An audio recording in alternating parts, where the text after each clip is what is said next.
पहले क्या बुराई थी इसे तो समझाइए देश को, युवाओं को। लेकिन आपने तो बजट जहां नहीं कम करना चाहिए वहां बजट कम करना चाहिए। ये बेरोजगारी बढ़ाने का योजना है जिसका परिणाम अगले चुनाव में सरकार को मिलेगा। नमस्कार, मेरा नाम आलोक है। आप लाइव स्ट्रीज देख रहे हैं। देश में राष्ट्रपति चुनाव का ऐलान हुआ, उसके बाद विपक्ष हो या सत्ता पक्ष हो, दोनों ही ओर से उम्मीदवारों का ऐलान कर दिया गया है। श्रीमती द्रौपदी मुर्मू को एक तरफ जहां एनडीए खेमे की ओर से प्रत्याशी बनाया गया है, बीजेपी ने कड़ी मंथन करने के बाद द्रौपदी मुर्मू का चेहरा जो है वो सामने लेकर लोगों के बीच रखा है, अपने एनडीए के घटक दलों के बीच रखा है। और द्रौपदी मुर्मू जो कि राज्यपाल रह चुकी हैं पहले झारखंड की, उन्हें प्रत्याशी बनाया गया। इस वक्त आम जनता पार्टी राष्ट्रीय के राष्ट्रीय अध्यक्ष विद्यापति चंद्रवंशी हमारे साथ हैं। राष्ट्रपति चुनाव से ही हम शुरू करते हैं। एनडीए की ओर से श्रीमती द्रौपदी मुर्मू और विपक्ष की ओर से यशवंत सिन्हा, कैसे देखते हैं आप द्रौपदी मुर्मू के चेहरे को आगे करना? देखिए, ये एक आम जनता पार्टी राष्ट्र की तरफ से हम लोग इस जो उनका ये चुनाव है, सिलेक्शन है, इसका हम लोग समर्थन भी करते हैं और स्वागत भी करते हैं। सबसे बड़ी बात इसमें देखने और समझने की यह है, देखिए राष्ट्रपति बहुत बड़ा ऊंचा पद है, सर्वोच्च पद है, सर्वोच्च पद देश का है। और उस पद पर ऐसे लोग को अगर रहना चाहिए जिसकी कुछ विशेषता हो। समाज में जिस तरह का उन्होंने एक मैसेज दिया है, आदिवासी समाज की महिला जो जिसको राष्ट्रपति पद का एनडीए ने उम्मीदवार बनाया है, उस पद पर एक आदिवासी महिला, एक महिला उस पर से आदिवासी, ये एनडीए का बहुत सोचा समझा और सुलझा हुआ फैसला है।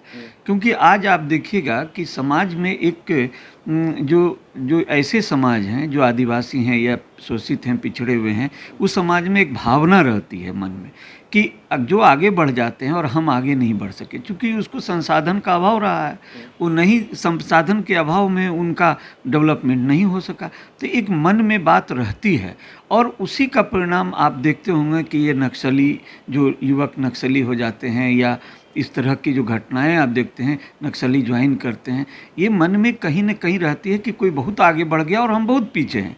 आज वो तब आज जो काफी पीछे रह गया था। आज एनडीए ने ये एक मैसेज दिया है समाज को कि जो इस समाज का सबसे निचला स्तर का जो पैदान पर जो लोग हैं, उस पर से भी महिला, उसको आज सशक्तिकरण की दिशा में भी, महिला सशक्तिकरण की दिशा में भी ये उनका सिलेक्शन कुछ में समाज को मैसेज देता है। और साथ साथ वो एक आदिवासी को इतने उच्च सर्वोच्च पद पर बैठाने का जो काम है, ये स्वागत के लायक है और हम लोग तहे दिल से इसका समर्थन करते हैं। मतलब खुशी है हम लोगों में काफ़ी खुशी है। चलिए अब बात जरा विरोधाभास ही कर लेते हैं। साथ तो बहुत दे दिया आपने। अग्निपथ योजना को लेकर के जो बवाल मचा है, एनडीए के कई नेताओं ने कह दिया कि ये जिहादी हैं। बीजेपी के विधायक ने कहा है ये जिहादी हैं, बिहार सरकार के मंत्री ने कहा वो आतंकवादी हैं जो लोग उपद्रव कर रहे हैं। क्या ये जिहादी हैं और आतंकवादी हैं? नहीं, देखिए, आपसे मैं स्पष्ट कहूँ, समझने की बात है कि आज आप जो युवक बेरोजगार हैं, उसके रोजगार के लिए आपने कहा था कि 2 करोड़ मैं रोजगार प्रत्येक वर्ष दूंगा, और आप रोजगार नहीं दे करके आप उसके रोजगार की समयावधि को कम कर रहे हैं। तो इस पर आज जो प्रतिक्रिया युवाओं का आया है खुल कर के सामने, आप क्या समझ रहे हैं? ये एक, और आप उसका दमन कर रहे हैं। वो तो कह रहा है कि अन्य जो नौकरियां होंगी उसके बाद उसमें उनको आरक्षण मिलेगा। नहीं, वो नहीं है। क्या बुरा था पहले क्या बुराई थी इसे तो समझाइए देश को, युवाओं को, कि इसमें क्या क्या जो पहले की पद्धति थी और पहले की जो योजना थी, जिस तरह से बहाली होता था सैनिक का, इससे क्या सिर्फ एक ही विषय समझ में आ रहा है कि ये बजट को कम, जो बजट है सुरक्षा में, उस बजट को कम करने का। तो बजट कम करने के लिए तो बहुत जगह बजट कम कर सकते हैं आप, लेकिन आपने तो बजट जहां नहीं कम करना चाहिए वहां बजट कम करना चाह रहे। आप तकनीकी सहायता लेके सैनिक को आप जनसंख्या के आधार पर उसको रोजगार कम देके और तकनीकी आधार पर जो है आप चाहते हैं कि 10 सैनिक के बदला 1 सैनिक काम करे और तकनीकी सहायता से हम इस काम को करें। मतलब ये गलत है ना? ये एकदम हम लोगों के नज़र में आज जो ये हम लोग देख रहे हैं, जब से भी बात को समझ रहे हैं, अब उनके नज़र में कैसे सही है वो भी पूरी तरह स्पष्ट नहीं कर पा रहे हैं। लगता है कि मतलब इसे वापस लेना चाहिए, क्योंकि सरकार ने एकदम कह दिया कि नहीं लेंगे वापस। ये बेरोजगारी बढ़ाने का योजना है, ये बेरोजगारी बढ़ाने का योजना है। और इतना ही नहीं, आज युवक जो 4 साल जो आज ये मेहनत कर रहे थे, आप ये जान लीजिए कई परीक्षाओं को उन्होंने दिया है, और ये एक तरह से सरकार के प्रति अविश्वास है, जिसका परिणाम अगले चुनाव में सरकार को मिलेगा। ये समझने की बात है। इसलिए मेरा ये कहना है कि ये जो युवाओं के दिल पर जो आज चोट लगी है और जो धक्का पहुंचा है, ये काफ़ी जो है निंदनीय है।